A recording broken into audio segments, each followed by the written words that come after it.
is the focus right now. Just about a half an hour ago, EU regulators released the results of stress tests at 90 of Europe's largest banks, and 8 banks have failed.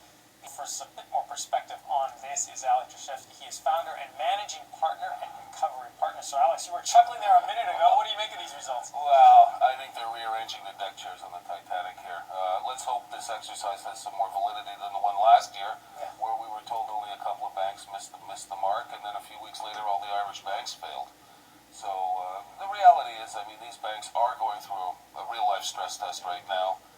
It does involve the potential for sovereign default. These tests didn't. And, well, let's just see what the next few months bring. I personally think there was very little information revealed by this exercise. Do you think it was better this time than last time? Well, certainly more comprehensive. They looked at something like 3,000 data points. Last year's exercise only looked at about 149, had a more comprehensive stress scenario. But again, you didn't explicitly discuss the probability of a sovereign default. That's clearly the key issue. That's the elephant in the room. That wasn't part of the exercise again. It was a big number crunching exercise. It was expensive. Is it going to have the intended effect? I don't know. Some of these banks are going to have to come up with capital now in 3 months. Let's see what they can do. For some banks with weak profitability, it's not clear to me that they're going to be able to raise capital on an economic basis. You know, if a bank is making, say, a return on capital of 8%, but its weighted cost of capital is 10 or 12, it's unfundable. It's a zombie bank. Let's see what the next few months brings in the way of remediation with respect to some of these banks in Spain and Austria and Greece. Personally, though, I think that this exercise is of limited use. All right, let's talk about the situation overall in Europe. What are you concerned about most right now? Well, we're still in this spiral here, with the sovereign debt problems. It's not clear that these programs are going to carry through over the next few years and are going to bear fruit. The Greeks, are starting to push back very hard, and some of these countries are recognizing that their bargaining power is actually high now, i.e., they're holding a gun to their own heads and saying to the IMF, if you don't stop, we're going to pull the trigger, right? So that's clearly not off the table. It's continuing to twist and turn. And again, I repeat what we've been saying for the past year. We think it's going to get worse before it gets better, even from this point on. Now, Italy today, we gather, is going to try and pass what they're calling their big austerity program.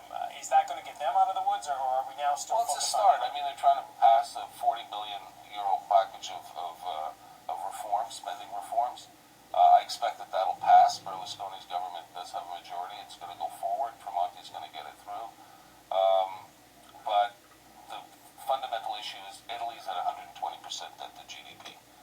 If interest rates start to move up, Italy rapidly becomes unfundable, along with a lot of the other sovereigns that are in that same boat. Greece at 160, 170% debt to GDP in the next 2 years, unfundable. These are not sustainable situations. In the case of Italy, or Greece, or Portugal, or Spain. Even Spain at 60% debt to GDP, it's too much. Talk about Spain for a second, because of these 8 banks, 5 are from Spain, as Paul Bagnall mentioned, none in Italy, 2 in Greece, which I guess is no big surprise, 1 in Austria. But what about these Spanish banks? I mean, I don't recognize a lot of those names. You may or may not. I mean, is this a big problem, or is this... It's a huge problem. I mean, the Spanish banking problem relates to the overbuilding in the real estate sector. Right. And, the very rapid run-up in real estate prices in Spain.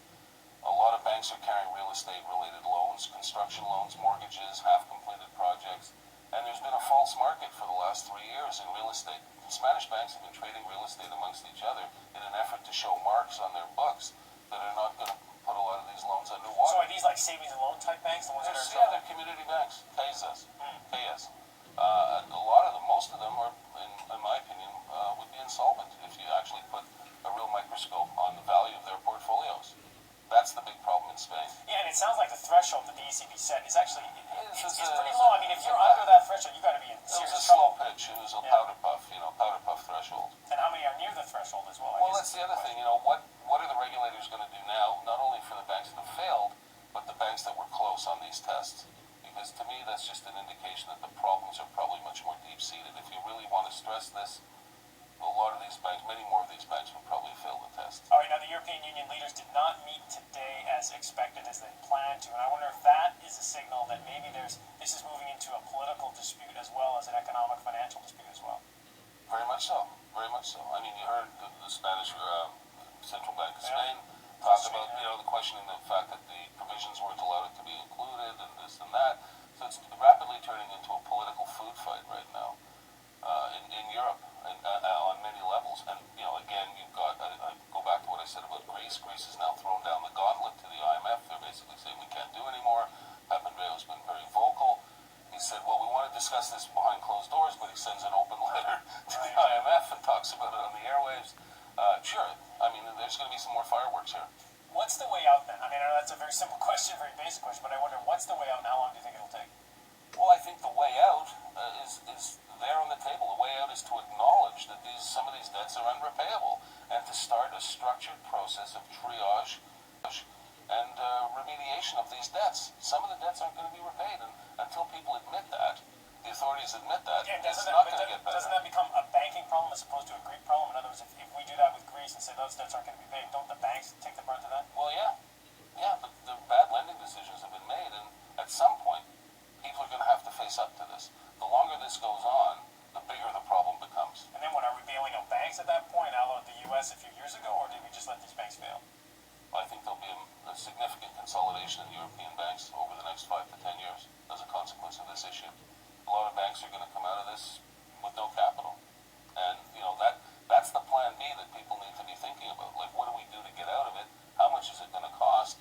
Let's stop the madness of pouring good money, after bad with these bailouts. I was just on the phone to Portugal this morning, and they're talking possibly about the need for a second round of financing. Well, that's crazy. I mean, the first round, has piled on so much debt that it's become unsustainable, and they're talking now perhaps taking more money. Yeah. This bailout mechanism doesn't work long term. It's a short term